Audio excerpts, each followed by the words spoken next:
people can hear it online as well. I will be going to Mezibish. Mezibish is where the Baal Shem Tov is buried. It's in Ukraine.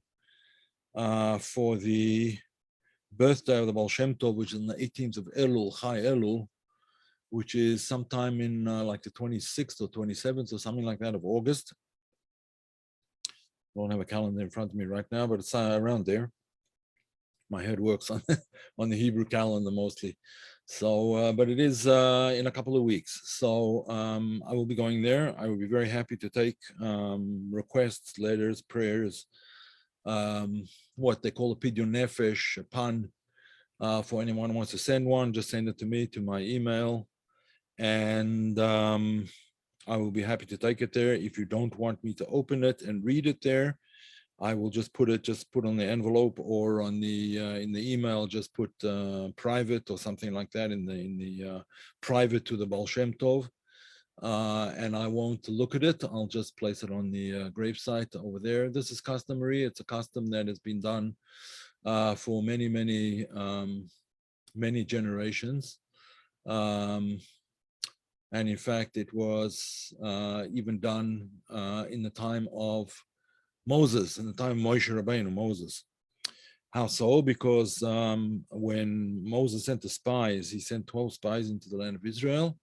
So one of those spies, two of the spies were of the same opinion that to go into Israel, and 10 of them were not. They did not want to enter the land, but they were princes of tribes and so on and so forth. I don't want to get into the whole story, but Cleave, the son of Miriam, Caleb,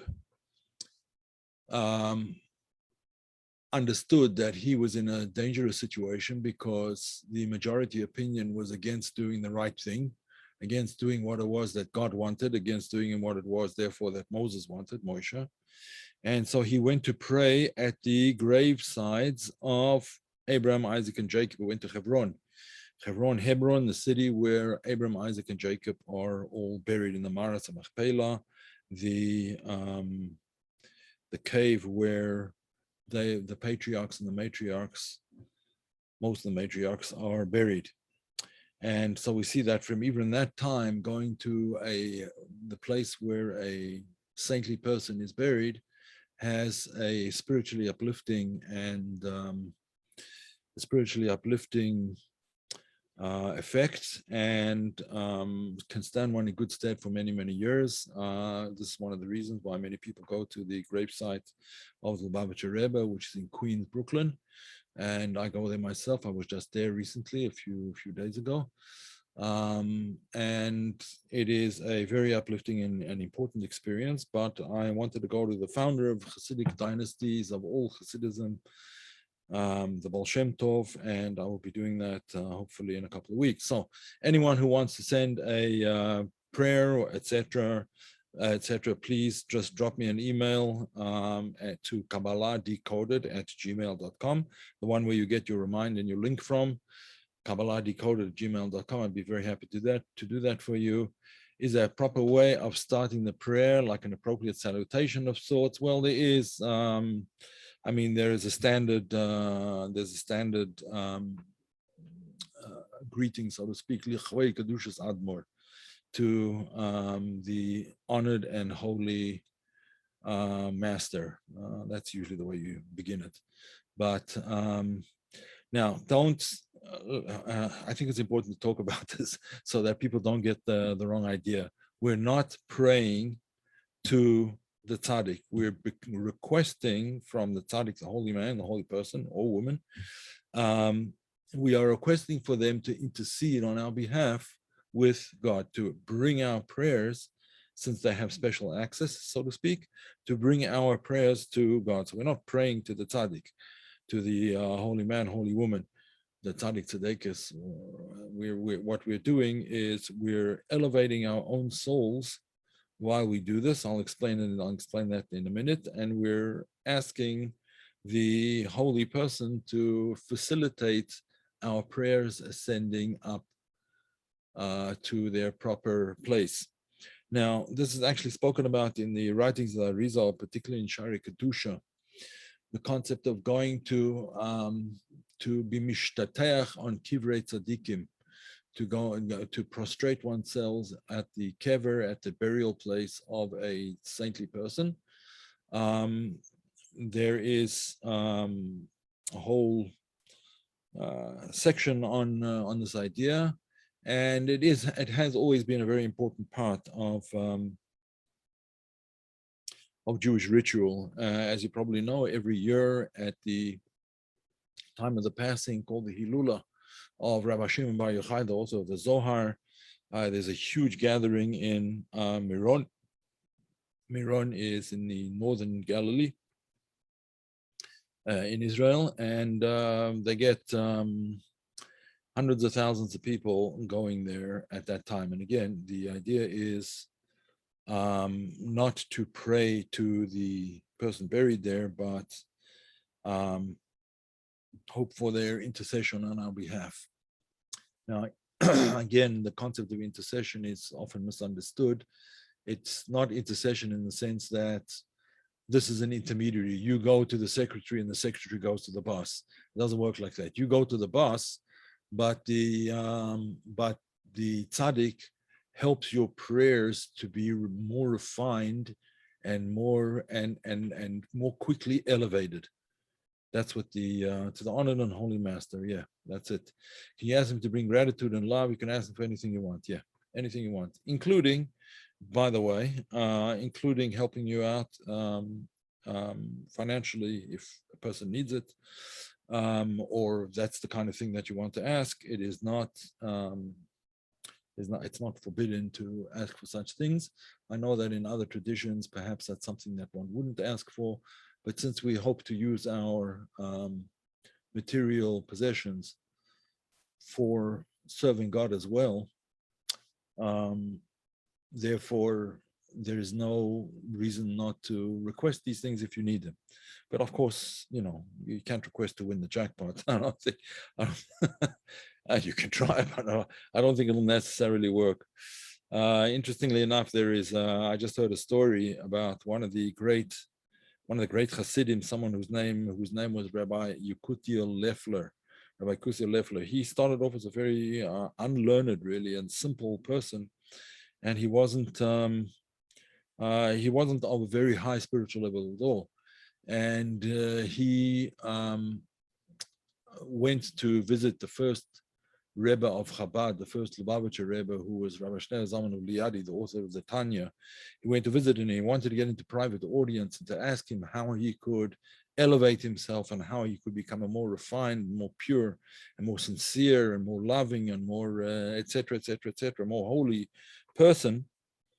And they told him that you can't just go into the Alter Rebbe, and you can't just go into the Rebbe. There's a procedure.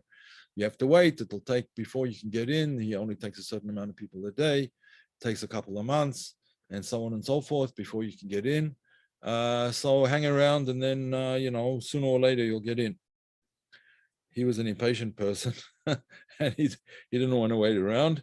So what did he do? He found out where the Alter Rebbe's house was. And apparently it was a 2-floor house or something. So he climbed up a tree because he saw through a window, he saw that there was someone sitting in that room, and he figured it must be the Alter Rebbe. So anyway, he went up, maybe it was an attic or whatever it was. Anyway, he climbed up this tree and he shouted out to the master, and he said to him, Hakarein, Hakarois, mein linker Seite, hack away my left side. You know, in symbolism, in traditional symbolism, the left side symbolizes, in the Latin for left is sinister, right? It's like the sinister side of a person. I mean, that's where it comes from. The word sinister in English comes from the left side. In other words, the dark side of a person. He wasn't talking about being chopped in half, you know, from the head from the head all the way to his all the way down. He was simply asking. He was requesting that the Rebbe help him get rid of his left side. In other words, of his negative personality, of his negative traits, and so on and so forth. And the Alter Rebbe answered him. He looked out of the window to see who it was, and he said to him, I forget the exact expression, but the expression was something like God made everything. In other words, including the left side. He made everything, including the left side. So at that point, Rabbi Kusilev fell out of the tree, and he became a completely different person, because he realized that the reason that we have a left side in the first place is for good reasons. Because if you just get everything handed to you on a platter, there's no struggle, there's no effort, and therefore there's no real achievement. So you could ask for spiritual things. One can also ask for physical things, because physical things are also there to be used for, hopefully, for spiritual matters as well. Charity is a very big, tzedakah, as it's called, is a very big concept in Jewish thought, and I'm sure in many paths. But in any event, in Jewish thought, it's a very, very big thing. And the more charitable one is to others, the more charitable God is towards us. Struggle, but that's the way it is. In any event, we were going to discuss tonight the concept of Deveikut. The concept of what is called, the word Deveikut really means to cleave. It's the same as the word in the modern Hebrew word devek. Devek is glue. It's not just a modern Hebrew word. It goes back to scripture. Devek tov, right? Devek tov is good glue. In other words, that which makes you stick to things, right? Which makes you stick to things. In other words, what do we mean by this? That which makes you cleave to, so to speak, to stick to be attached to the Almighty, to be attached to God, to be attached up above, to be attached to the root of one's soul, which is automatically attached to God. And that is the whole concept of Deveikut. Now, Deveikut itself is a very, very big concept. We're only going to scratch the surface of it to a certain extent, but nevertheless, it is something that we should be aware of. How does Deveikut work? Well, the Baal Shem Tov, who is the master who devised the path of Hasidism, of which I'm a proponent, as you probably know by now. In other words, the Hasidic approach to Kabbalah is somewhat different than the traditional Kabbalistic approaches.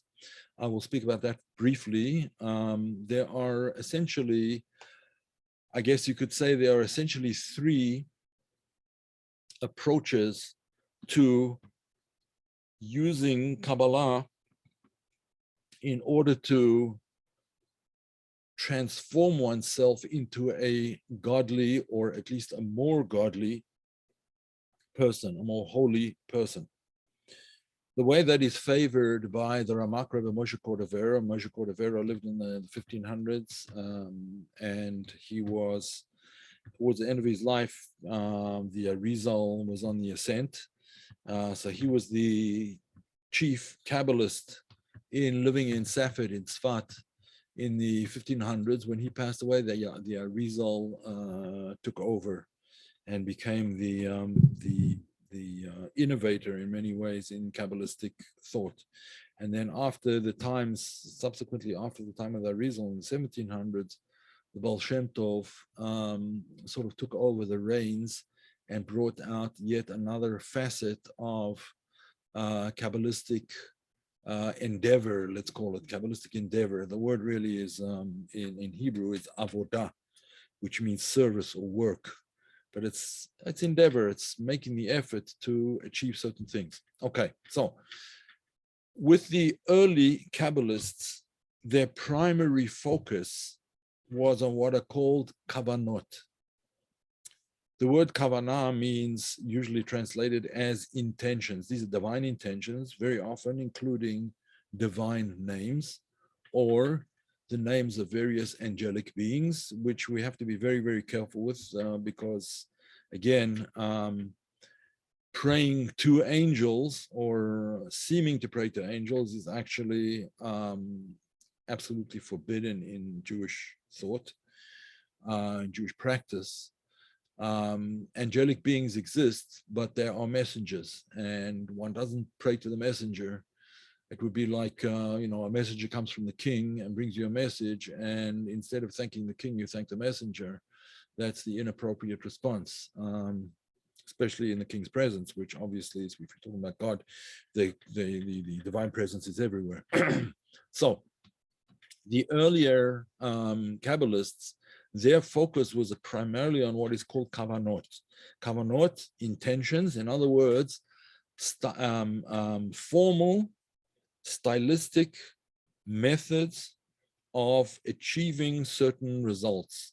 The results you want to achieve would dictate which kavanah, which particular kavanah you would use. So, for example, if one is performing a certain mitzvah, right? A certain commandment, one's fulfilling a certain commandment, like, for example, putting on phylactery, tefillin. There would be certain kavanot associated with it. Lighting candles on Friday evening, there would be certain kavanot associated with it. Making kiddush, sanctifying the Sabbath over a cup of wine, there would be certain kavanot associated with that.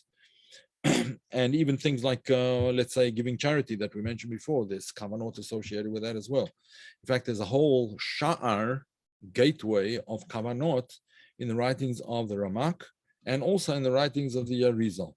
It's called Sha'ar Kavanot, and it's one of the primary works of the Arizal, discusses the various kavanot that are necessary for guiding one's focus, guiding one's awareness, one's attention in certain paths in order to achieve certain results. Hopefully the results will be achieved, that is, if there's no blockage from within us, or perhaps blockage from, even if it's outside of us, but there might be reasons for it not to happen. But it does take practice, and it does take concentration and clarity of mind in order to be able to do the kavanot properly. In any event, that was the early approach and the primary approach to Deveikut, was through kavanot. If you don't mind, I'm going to switch off the camera so it doesn't be not distracting. Okay. Yeah.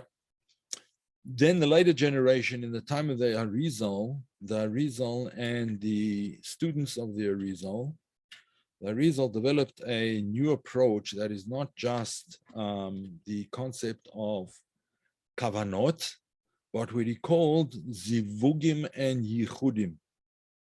Zivugim and yichudim are not just like, let's say, a path from one destination to another, but it's like, if you could say it like this, it's like making a handshake or an embrace between the two destinations. If you could say it like that, a zivug and a yichud. The word zivug itself actually means coupling, and it's the physical counterpart of that. Actually, the modern Hebrew word for zivug is when a man meets or a woman meets, when a person meets their soul partner, that's called they meet their zivug. In other words, the person who is their, sorry, I have to turn that phone off. The person who is their soul partner, that would be called a zivug. That's your zivug. Your zivug, I mean, to your true soul partner, the other half of your own soul, so to speak. Hopefully the better half. But anyway, the other half of your own zivug. Is that what you want me to spell, Yael? Zivug? Zivug would be spelled, all right, I will spell it in English first. Yeah, Zivug. Zivug. If you want to spell it in Hebrew, that would be Zivug. Zivug, or you could write it as Zivug. That would also work. Oops, that didn't work for some reason. Zivug. You can spell it with one verb, two verbs, or Sometimes it's even spelled like this. Different spellings of it, but it doesn't matter. Zivug. It's called, so zivug is the concept of really a soulmate, but it can also be in the most physicalized sense when people actually have sexual relations. That's called a zivug, right? That relationship. Now, why is it that this is called a zivug? Because a zivug usually starts off from the lower sfirot. It starts off from Netzach Hod Yesod. Netzach Hod Yesod are the lowest sfirot, which correspond in the human body, that would correspond to the right leg, the left leg, and the sexual organ, the male sexual or female sexual organ, etc. But that unification that comes about of the male and female through that zivug, that's that's the lowest level, and that's what's called zivug. At least that's where it starts. So the zivug gufni, it's a zivug of body to body.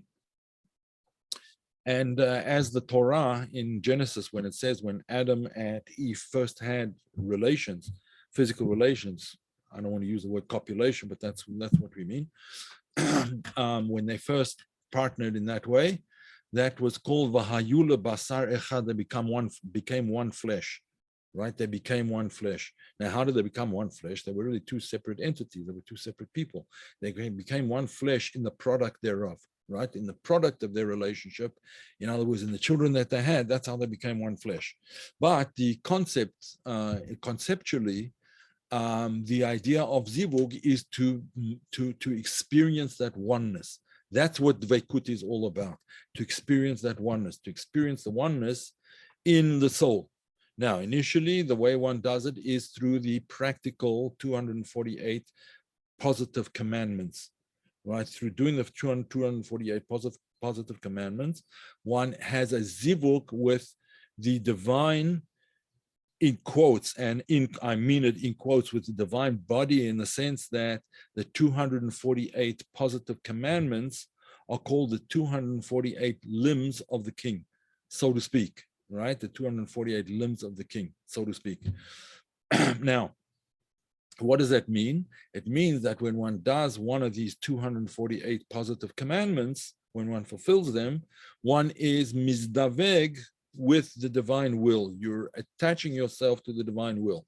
This may be felt when one is actually doing the mitzvah. It may not be felt, but there's kavanot that help you feel it more. There's certain intentions that bring light into the situation, that give you an awareness of what it is that you're, or it should give you an awareness of what it is that you're doing. Of course, one has to practice these things, just like a gymnast doesn't become a gymnast overnight. They have to practice. It's hard work. It takes a lot of dedication, a lot of effort, a lot of heartache, and so on and so forth, before one manages to achieve it. But it does happen. Elena asks, isn't zivug like lightning, where the negative charge builds up on earth and then it connects to the positive charge in the sky? I wonder how to build it without being bummed out. That is a very interesting analogy. I haven't ever heard that analogy before. I would like to think about it, but it sounds like something that we could definitely build on. I am going to make a copy of that.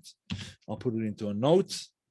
Thank you, Ellen. That's actually, it could be an extremely useful analogy, and I want to think about it. I hope you don't mind. I hope you don't mind my stealing your idea. I'm not going to steal it. I'm just going to think about it and use it. But it's a very nice way of thinking about it. Yes. Okay. So why should one get bummed out now? Okay. I have to explain why you might get bummed out. And the reason is we get bummed out possibly because that possibility of zivug is not a constant thing. It cannot be constant. It cannot be constant. In other words, sometimes it's there and sometimes it's not. And one might feel kind of bummed out when it's not there. Now, let me just tell you a story, a beautiful story. This is a story about someone who was named the Minchas HaLozer. Minchas HaLozer is the Munkacher Rebbe. The Rebbe of Munkach, the Hasidic master of a place in Poland that was called Munkach.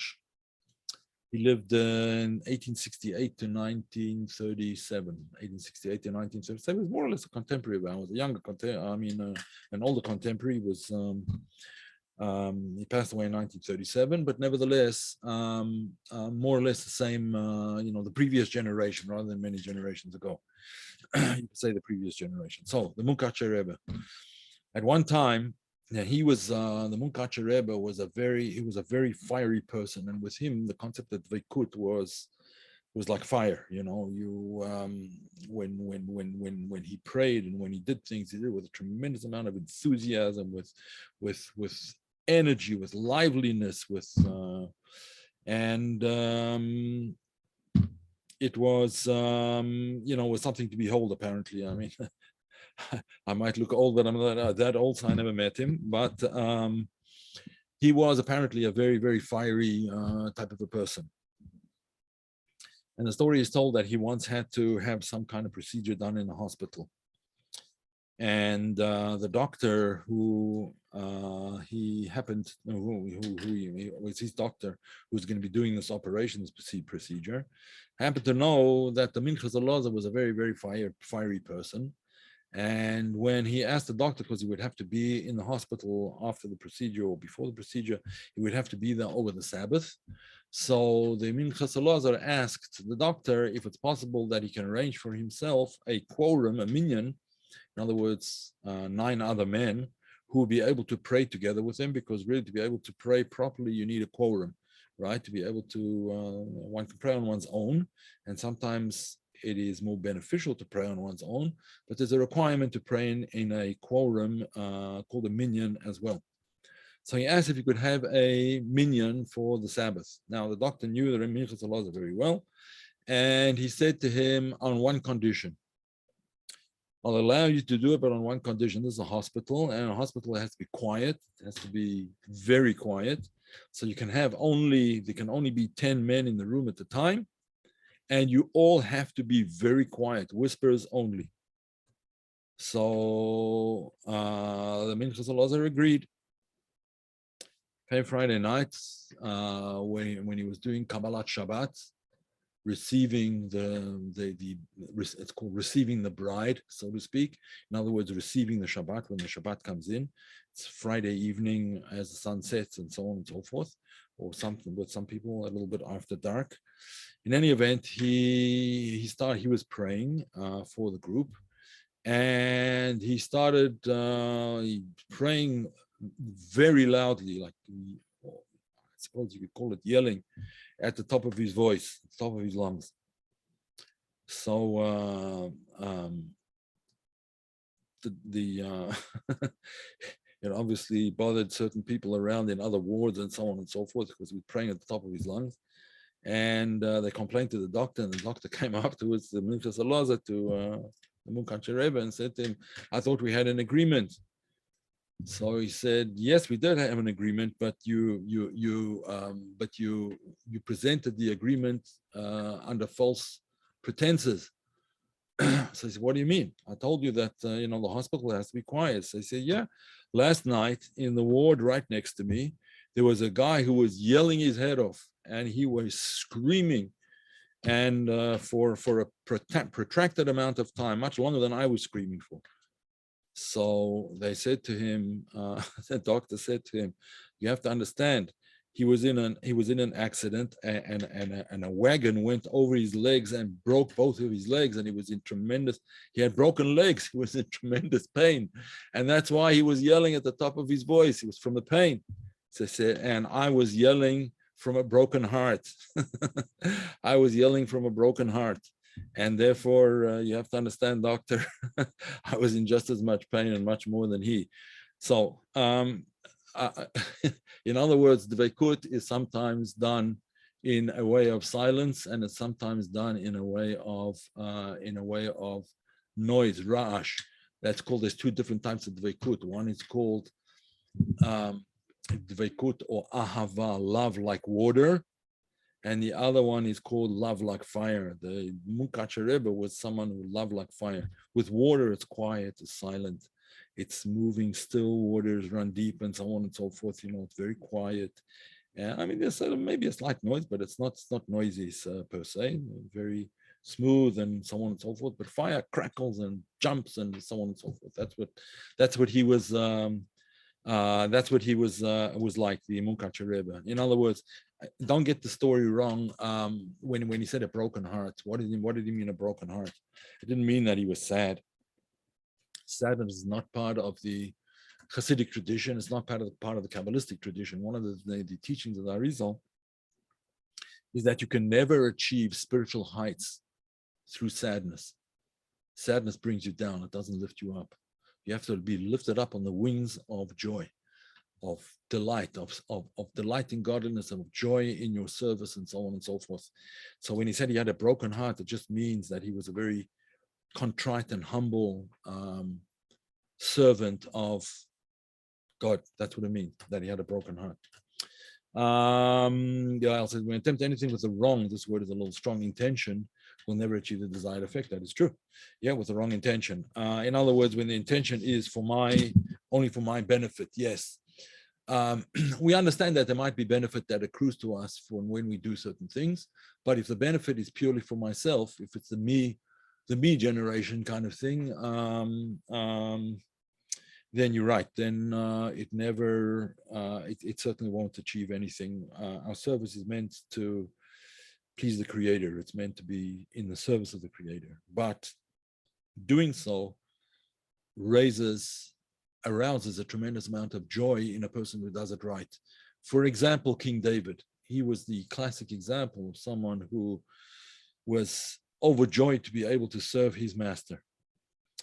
And that's basically what Deveikut is. So Deveikut is when that one's awareness is filled with godliness. Now, there are a number of ways in this in which this could happen, depending on what the meditation is. If the meditation is on the godliness that fills, that creates, that enlivens the world, that would give rise to Deveikut kamayim, Deveikut like water. In other words, silent and moving slowly and tranquilly, sort of a tranquil type of love. Whereas meditating on the godliness that we cannot reach, the godliness that's not invested in this world, but that transcends all the worlds, that's in many ways a higher level of Deveikut, of cleaving. That is usually with tremendous passion, with almost involuntary, not almost, involuntary cries of longing to cleave up above. One of the verses is also from King David. Ka'ayal tarog alafike mayim, like a hart, H-A-R-T. Hart is a certain type of deer. Ka'ayal tarog, that's longing for its mate, alafike mayim, by the sides of the water. It's longing for its mate, and it's waiting for its mate to appear. And that's, the heart is waiting for its mate, and the H-E-A-R-T is also waiting for its beloved to appear. The whole Song of Songs is all about that. Song of Songs. I don't know if I mentioned this to you. I think I probably did mention it. I mentioned it a number of times elsewhere, but I probably mentioned in these classes. I just finished a book. It's about 200, just over 200 pages approximately, of Song of Songs, the Zohar on Song of Songs. Just selections from the Zohar. It's not everything, but trying to explain Song of Songs in a way that the Zohar understands it. In other words, quotes from the Zohar and explanations to see how the Song of Songs is the song between God and the soul. That's what it is. That's really what that's what the Song of Songs is about. As one person described it, it's the song that songs sing. That's why it's called Song of Songs. It's the song that other songs sing. And what's a song? A song is a song of yearning, a song of longing of the soul to cleave up above. And so that's what the concept of Deveikut, that's where the concept of Deveikut really begins.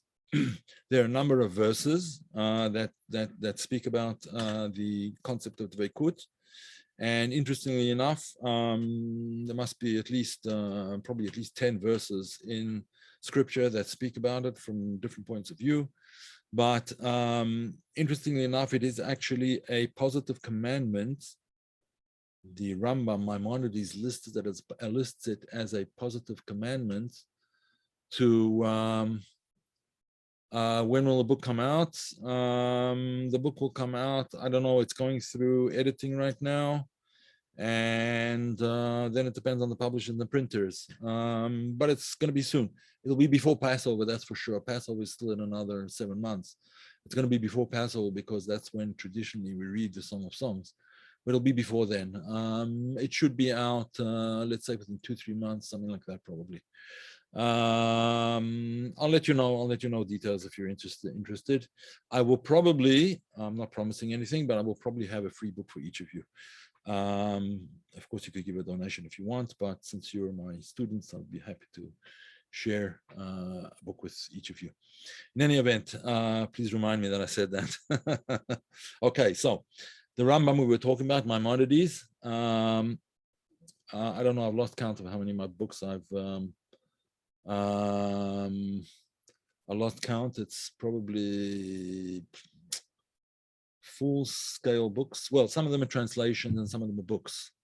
But altogether, books and translations, probably about 30-something, I don't know. Something like that, probably. Where are they? You can get them on Amazon. You can get them from me. You can get them, some of them are out of print already.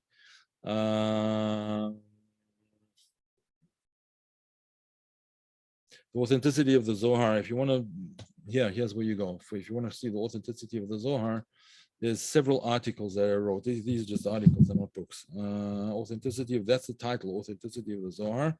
And you go to KabbalahOnline.org. KabbalahOnline.org. You'll go there and you will see, you know what, let me just show you. Let me show you. I will just copy it. Open a document, open a web page, and I'll show you.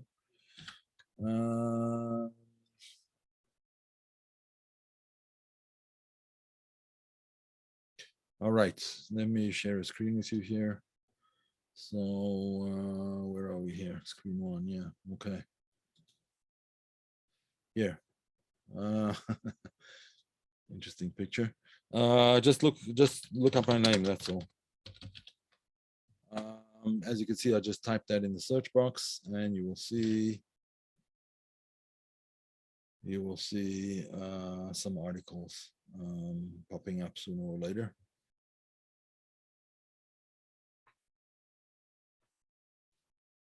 Here we go. Right. So here you see articles on the Sfirot, world's emanations, etc., etc. And there's more than that as well in the world. The Arizal basics, authenticity of the Zohar. Here's what you're looking for: the Zohar's mysterious origin, responses, etc., etc. And there's others. Timeline of Kabbalah. As you can see, there's a few. There's a few articles over here. There's a new translation of Lechad Odi if everyone wants to look into it. Lechad Odi is a hymn that we sing on Friday night. Very, very beautiful hymn. And I translated it in a way that is much more appealing to the soul, in my opinion. Okay, so there's 10 pages of this, as you can see, pages 1 to 10. If you want other things, there's plenty of other. Whatever you'll see, there's plenty of plenty to look at over there. Okay. Now, to get back to what we were talking about, which was Deveikut. All right. Oh, there you go. Yeah, authenticity of the Zohar. There you go. All right. So to get back to the concept of Deveikut. So Deveikut, therefore, is Maimonides explains it's a positive commandment. But he asked the question. Actually, the question is not he asked it, just presents it. The question is actually asked in the Talmud. How is it possible to cleave to the divine presence? How can you cleave to the Shekhinah? The Shekhinah means the divine presence. How can you possibly cleave to the Shekhinah, which is called Eish Ochlahu, right? A burning, how can you cleave to a burning fire? And the Talmud answers, and this is the way Maimonides rules. He says, cleave to their sages, cleave to the sages who will, and the point being that if you cleave to the sages, in other words, you follow their methodologies and you follow their teachings, they will hopefully teach you to cleave up above. They will teach you methods, they'll teach you mindsets, and so on and so forth that will help you to cleave up above. So we said that there were three paths, right? The three paths were the path of the Ramak, which was Kavanot. Then there was a path of the Arizal, which is the path of what they called Zivugim and Yichudim, unifications, and Zivug again is unification, but on a lower level of unification. Yichudim is a higher level of unifications. That was what the Arizal emphasized, Zivugim and Yichudim. In other words, as I said before, the Ramak directs you on the Kavanot, direct you on the path towards the goal. What the Arizal does is he brings the goal and you together. That's called Yichudim, right? He brings the two together so that you can sort of hug each other, or at least have a handshake. But the idea is to come to, so to speak, embrace each other, that you're embracing the divine presence. What does it mean to embrace the divine presence? Obviously, we don't mean it in a physical sense, but just as with someone you love very dearly, you would never do anything to hurt their feelings, or to go against their wishes, or to belittle them, or whatever, or to even distance yourself from them if it's someone you love very dearly. So too, says the Arizal, this would be the idea of completely being davuk, cleaving to the divine through these zivugim and yichudim. The word yichudim itself actually means unification, to unify yourself in every way possible with the divine, through, whether it's through the practical mitzvot, fulfilling the commandments and avoiding those that would cause you to be separated. Obviously, in other words, the negative commandments, the positive and negative commandments, through study, and particularly through the study of the inner dimensions of the Torah or Kabbalah, which opens up the mind to the divine mind, so to speak, and through prayer, which opens up the heart to the divine heart, so to speak. Right? Okay. That was that was the Arizal. So we did the Ramak and the Arizal. Allah comes the Baal Shem Tov, and the Baal Shem Tov talked about Deveikut as the primary goal of his teachings. Deveikut. He speaks about it in Tzvas Rivash, Ket Shem Tov. All the books. The Baal Shem Tov himself wrote very little. It was written down by his students. He was not a person that believed, well, it's not that he didn't believe that writing would work, but just that he wanted people to have more direct experience. So therefore, he spent most of his time, or a tremendous amount of his time, traveling from place to place so that people could experience what it was that he wanted to convey. It wasn't just, no, read my words, read what I have to say about it. I want you to experience it. So in the presence of the Baal Shem Tov, people actually experienced much of what he was talking about, to the extent that it became such a reality for them that they were transformed. Okay, so that's the concept of Deveikut, therefore, in the main teaching of the Baal Shem Tov, is the cleaving of soul to soul, you might say, rather than the cleaving of mind to mind, heart to heart, or body to body, so to speak, which would be the Arizal and the Ramak. This is a cleaving of soul to soul, a cleaving of consciousness to consciousness, a cleaving of the innermost dimensions of a person to the highest dimensions of godliness, manifesting godliness in our own lives. That's what the Baal Shem Tov aimed to achieve. And he aimed not only to achieve it for himself, but to be able to give people the tools to do it for themselves. So that's where we begin the concept really of Deveikut. I think we'll stop. Yes, very nice, Yael. Not I, but the one. Yeah. In fact, there's a song. There's a song from Rabbi Levi Yitzchak Bedicher. Rabbi Levi Yitzchak Bedicher was also known as someone filled, brimming over with love for his fellow man, for God, for everybody, for everything. That's just the type of person he was. And he had a song called Do. Do in Yiddish means you, right? In other words, it's all about you. If it's good, it's you. If it's bad, it's you. If it's light, it's you. If it's dark, it's you. You with a capital Y, right? You. In other words, you up above. If it's left, it's you. If it's right, it's you. There's many words in the song, and it was sort of it wasn't a formal song. It was sung from the heart. So you could, you could change the words, I suppose, to include anything that's going on in your life. And this was, in fact, the goal of the Baal Shem Tov. Deveikut should not only be something that happens at the time of prayer or at the time of fulfilling a commandment. Deveikut could happen at the time of doing your business also.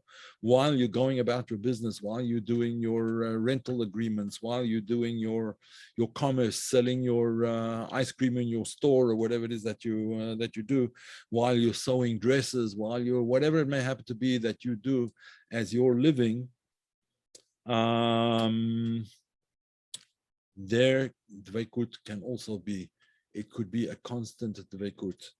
And that kind of Deveikut is not a Deveikut even of Netzachot Yesod. We said before that the Deveikut that Ramak talks about is the Deveikut of Netzachot Yesod. In other words, the lower sfirot in a person, the lower powers of the soul.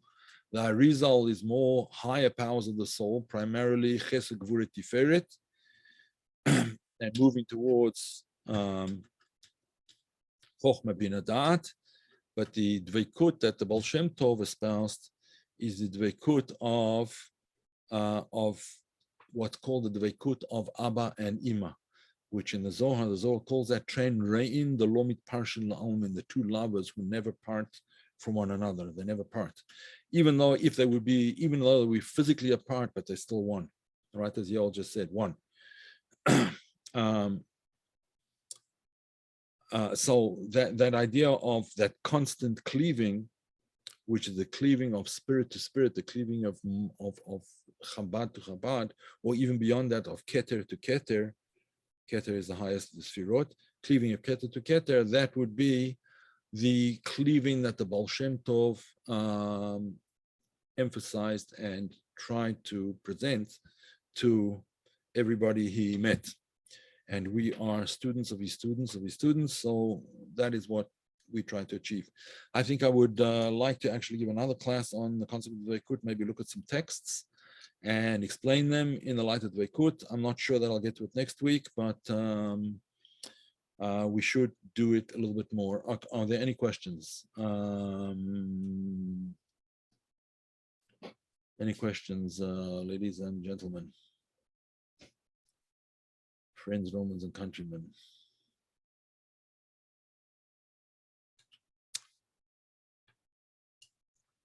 All right. There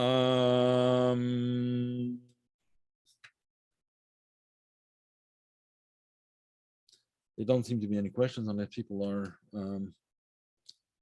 typing right now, but I'll have to wait a minute more. And the recording will be up as usual. Oh, another thing I wanted to, the tip of the iceberg, yeah. True.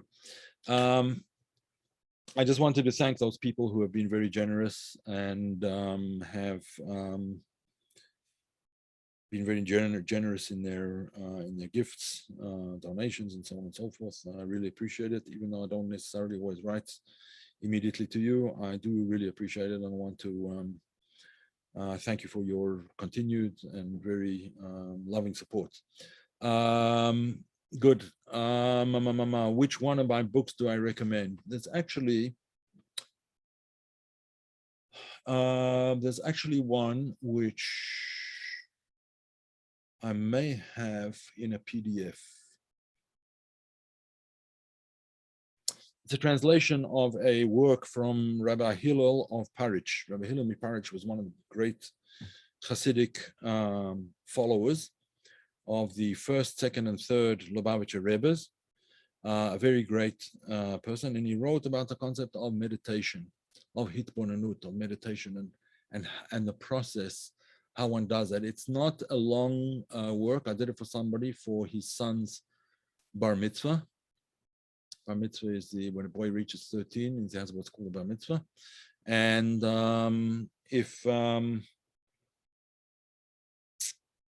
remember correctly, I have it online. I have it on my computer, so I could probably share it with you.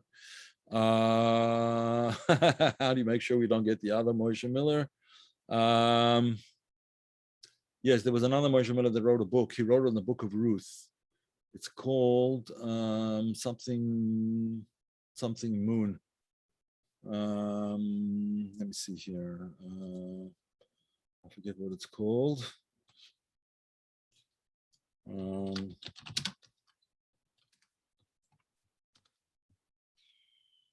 Rising Moon, yeah, Rising Moon. That's not me. Rising Moon. It's about the Book of Ruth. It may be an interesting book. I don't know. I never actually looked at it, but it is called Rising Moon. That's somebody else. Okay. Don't see it as manifestation of cleaving. A donation, just a manner. That's very kind of you, Yal. I really appreciate it. Secondly, we'll call this if you want the music, you find yourself paying the piper, right? That is. Yes, there you go. That's not me, Ellen. I appreciate you buying it, thinking it was mine, but it's not. There's the first volume of the Zohar that's available on from Amazon. This other book, booklet really, the one that I'm thinking about from Rabbi Hillel Miparich. I forget what it's called. That's the truth. It was about, I must have written it about 10 years ago, maybe. Forget what it's called, but I'll, if anyone wants it, let me know, and I will, I'll send it to you. All right, Zohar, more general. All right, good night and Shabbat Shalom to everybody. And yes, you want it, okay. So anyone who wants it can drop me an email. Again, KabbalahDecoded@gmail.com, and I will attach it to the email. I don't know any other way of sending it, but that's probably the best way. All right, Shabbat Shalom, good night to all. We spent more than an hour here, I think. No, almost an hour. So we'll call it a day. All righty, everybody. Good night.